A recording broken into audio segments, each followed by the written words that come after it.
Hello and welcome to Telesur. I'm Doris Polo in Quito, and this is from the South. We begin in Bolivia, where a judge has ordered 6 months of preventative detention for Evo Morales' attorney, Patricia Hermosa. A pregnant Hermosa is being accused of sedition and terrorism for carrying the former president's documents in order to register him as a candidate for the Legislative Assembly. Morales has since said he will flag the de facto authorities' theft of his personal documents internationally. He tweeted that his complaint will cite the disappearance of the powers of attorney and military service paperwork that was stolen when Hermosa was illegally detained. Morales added that he will also file a report with the Bolivian prosecutor's office for aggravated robbery. Movement Towards Socialism lawmaker Sonia Brito spoke to the media about this latest judicial persecution. The eyes of the world are on Bolivia, and the eyes of the world are on Bolivian justice, and they are really seeing the utter disgrace that is the type of justice that we have. Bolivian former ministers Cesar Navarro and Deputy Minister Pedro Damian Dorado have arrived in Mexico, where they'll seek protection from the government. The two ex-officials of the Morales administration boarded an alternative flight after they were detained at the airport in El Alto on Saturday morning. Their arrest was a breach of the International Asylum Treaty, especially since they were granted safe conduct by Bolivia's de facto authorities. Mexico's foreign ministry said its diplomatic efforts, along with international support, ensured the men's safe release. Lawmakers from Bolivia's Movement Towards Socialism party are denouncing the ongoing political persecution at the hands of the de facto government. The junta's de facto government defined the persecution of Evo Morales and his government officials continues. According to members of the Movement Towards Socialism party, we can see that they are being politically harassed with made-up cases that weren't even investigated before. What shouldn't surprise us is that this persecution is happening just as the electoral campaign begins. The most recent case is the sudden accusation against the presidential candidate for the MAS party, Luis Arce, in a case that was started over 4 years ago. He was accused the day after being nominated by the party, and on his return to Bolivia, an official from the government presented him with a subpoena. The executive power is acting instead of the judicial power. Why would a government official and not someone from the judiciary present the subpoena? They were waiting for him outside the plane. According to this complaint, de facto President Janine Áñez is going to extremes to persecute and jail any candidates that did not support November's coup against Evo Morales. All principles of legality are being torn down. They are fully ignoring the Constitution and our human rights. What are these elections going to look like if candidates are being persecuted?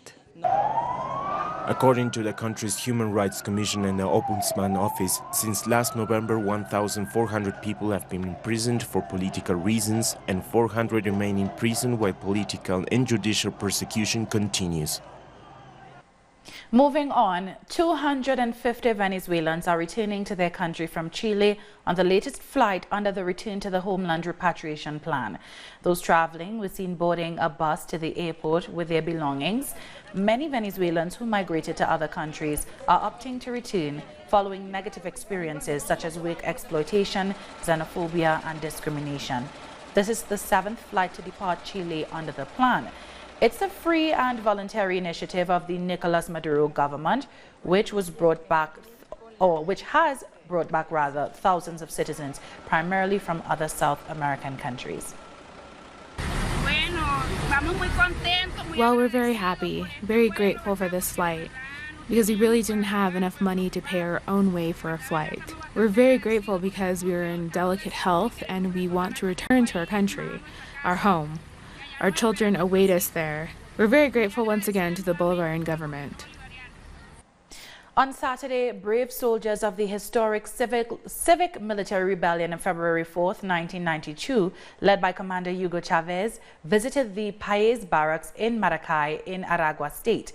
The event, led by General of the Bolivarian National Armed Forces, Jesus Suarez Churrillo, was joined by United Socialist Party leader Diosdado Cabello.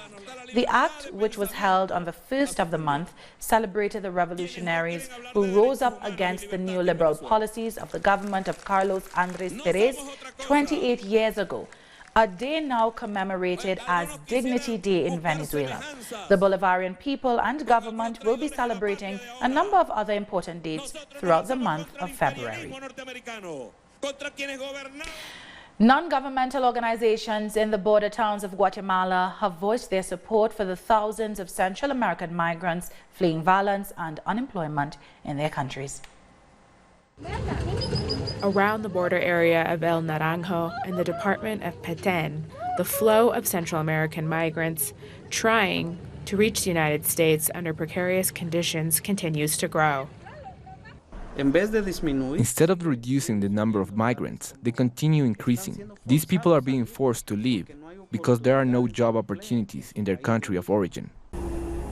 The majority of them are Honduran, who on their journey have asked for help in these migrant houses situated along the way. We arrived here first for shelter, and then we were given food. Here we can also use the shower, clean ourselves up, wash our dirty clothing which we have on us. Recently, the migrant houses have turned into places where the thousands of Central American migrants can rest. During their journey, a number of them have suffered from violence and are considered criminals and terrorists, according to a leader. Migrants are mistreated. They take their bags and they arrive here without their backpacks, without shoes. How is someone going to call these people terrorists if they have nothing? They are traveling without anything, no knives, without a backpack, without anything. As the migrant flow increases in these border areas, non-governmental organizations are remarking on the government's lack of commitment to following through with the Safe Third Country Agreement, as the government of former President Jimmy Morales had committed to offering them asylum. Those agreements that the president made are nowhere to be seen.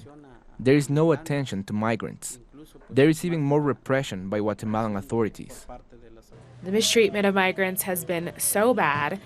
Recently, priest Mauro Verzelletti received death threats for having assisted members of the migrant caravan from a migrant house. We'll take a short break now. When we return, Palestinians are digging their heels in rejection to Trump's so-called deal of the century. Stay with us for more.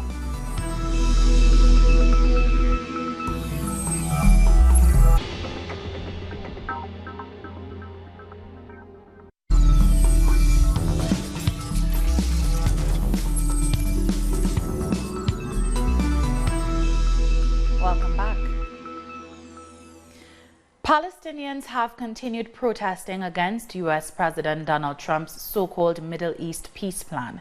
On Saturday night, thousands took to the streets of the besieged Gaza Strip to express their anger at Trump and his Israeli counterpart Benjamin Netanyahu.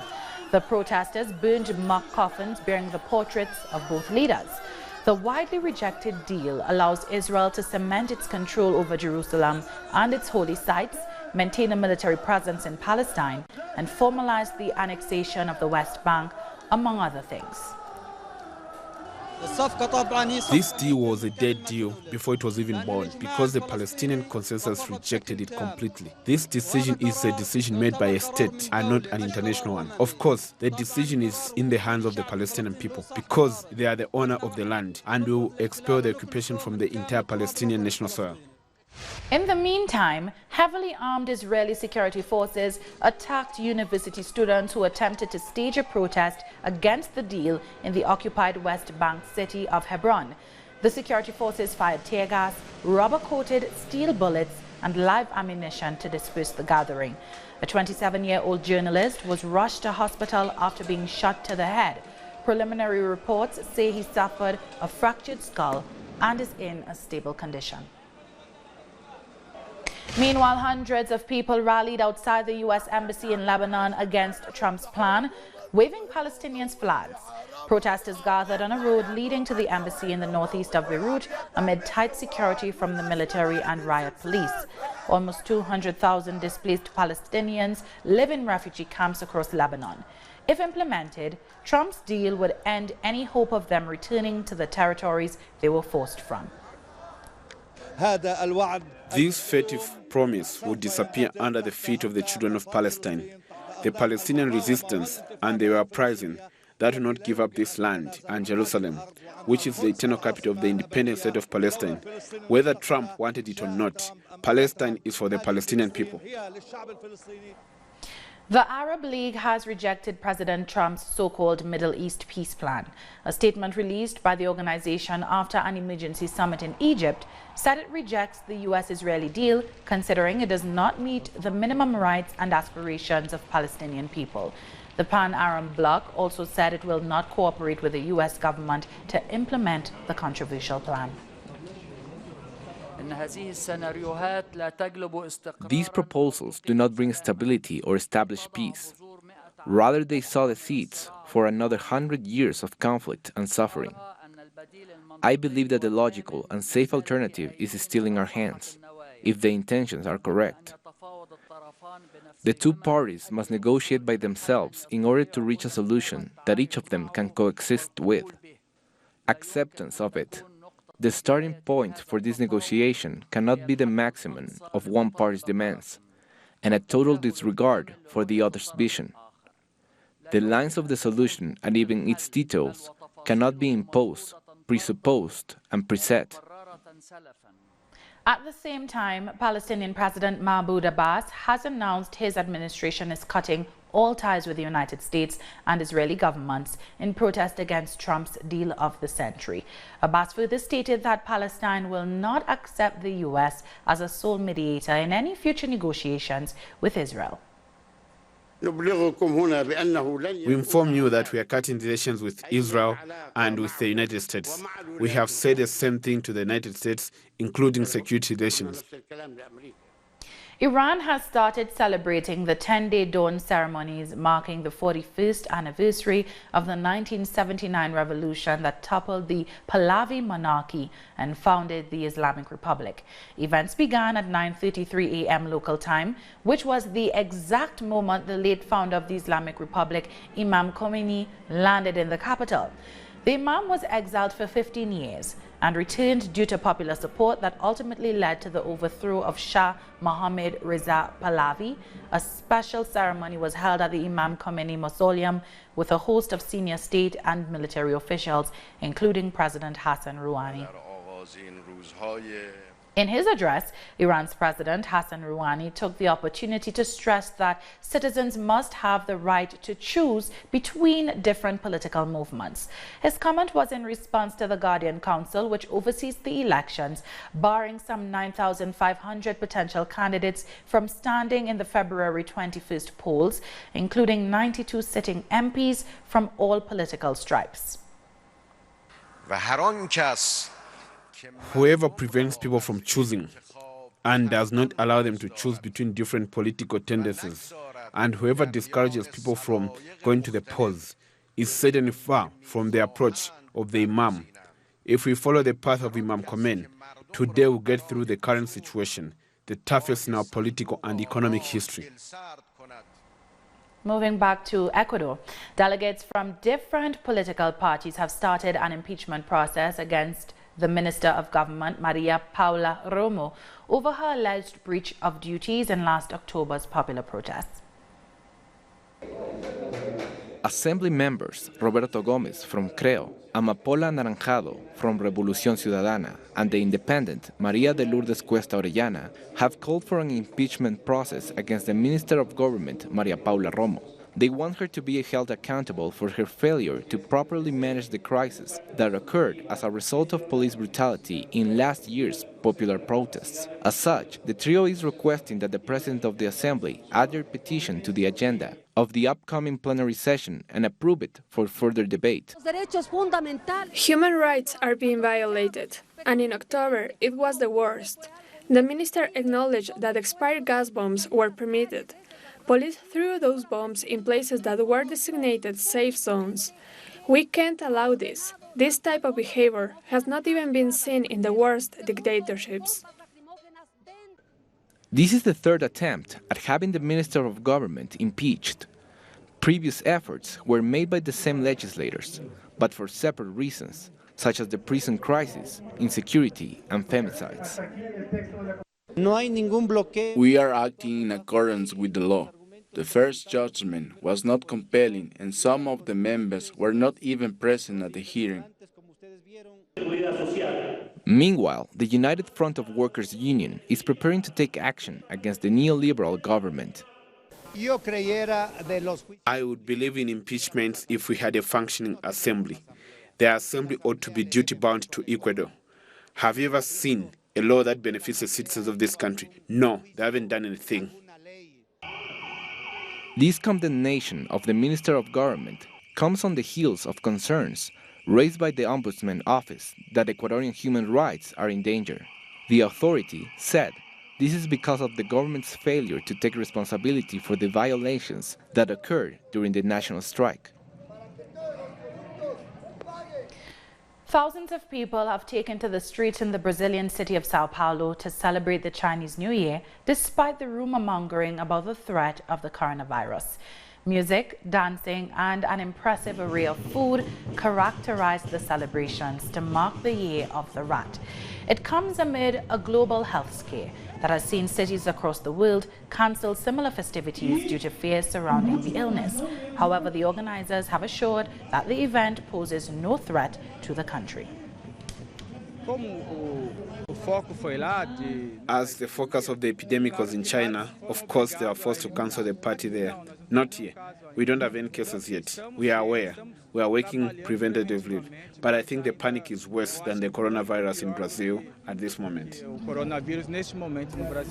Coming up, an update on China's coronavirus as the government gains ground in its fight to contain the epidemic.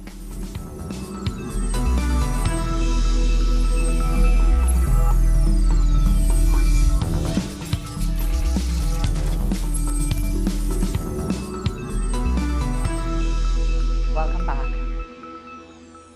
In the United Kingdom, law enforcement has confirmed that a suspected Islamist terrorist was shot dead in South London. The Metropolitan Police tweeted that around 2 p.m. local time, 3 people were stabbed on the Streatham Highway by the now deceased. 1 is in a critical condition. Anti-terrorism officers quickly responded and shot the suspect, who died at the scene. A passerby was injured by broken glass. Meanwhile, a gadget was found strapped to the assailant's body, but was quickly found to be a hoax device. At least 20 people have been killed and over a dozen injured in a stampede during a church service at a stadium in northern Tanzania.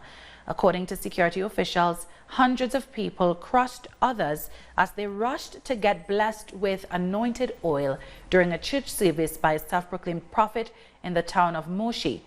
Boniface Mamposa is now on the run.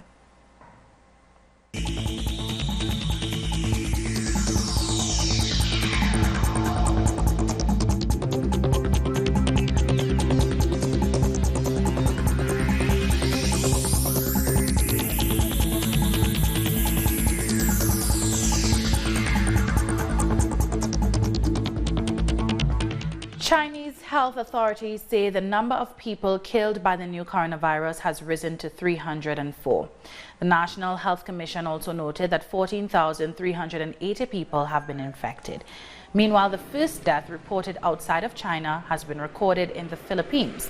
The victim has been identified as a 44-year-old Chinese national who arrived in the country on January 21st from the city of Wuhan, the epicenter of the outbreak. The National Health Commission has received the reports from all regions around China of 14,308 confirmed cases, including 2,100 severe cases, 304 death cases, and 328 patients who have been discharged from hospitals. There are altogether 19,544 suspected cases, and we have traced 163,844 close contacts. And Chinese authorities have completed the construction of an emergency 1,000-bed hospital in Hubei province, set up specifically to treat coronavirus patients. Work began on the Huoshenshan Hospital on January 23rd and was completed on Sunday morning. The hospital has been handed over to the Ministry of Health and will start admitting patients on Monday. A second emergency hospital with a bed capacity of 1,600 is expected to be completed on Wednesday. Protest action took place in the Halifax shopping centre against the Royal Bank of Canada and its funding of the Coastal GasLink pipeline, a project intent on displacing Indigenous people of the Wet'suwet'en Nation. A round dance was performed inside RBC, which is among the largest investors in the pipeline being built in the western province of British Columbia. Over the past year, Coastal GasLink has violated the Indigenous nation's law of trespass, bulldozed through their territory, destroyed archaeological sites, and occupied their land with industrial camps. Well, the Royal Canadian Mounted Police has restricted supporters, legal supporters, and media from accessing the area, and it was recently revealed that the RCMP were prepared to shoot land defenders in a militarized raid at their blockade last year. Canada's courts have acknowledged that hereditary chiefs have never ceded nor surrendered the title of the 22,000 square kilometer Wet'suwet'en territory. Land defenders say that throughout the past 10 years, over 40 of the 46 articles of the UN Declaration on the Rights of Indigenous Peoples have been violated. Foreign governments have urged Guyana to decriminalize homosexuality and protect the LGBT community. The recommendations were given during the Universal Periodic Review process at the United Nations in Geneva, Switzerland on Friday. Australia, Argentina, and the Netherlands were among the nations to advise the repeal of all laws criminalizing sexual activity between both genders and the adoption of measures to ensure the LGBT community enjoys all their human rights. Guyana is the only country in South America to criminalize gay sex with a punishment for buggery being life in prison. The National Schools Panorama competition has concluded in Trinidad and Tobago as the carnival season rages on. A total of 20 bands competed for the championship titles. Guayco Presbyterian retained their 2019 primary school title, while Bishop Anstey and Trinity College East dethroned last year's secondary title holders. Let's take a look at the latter's winning performance.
And with that, we've come to the end of this news brief. You can find these and many other stories on our website at telasurenglish.net.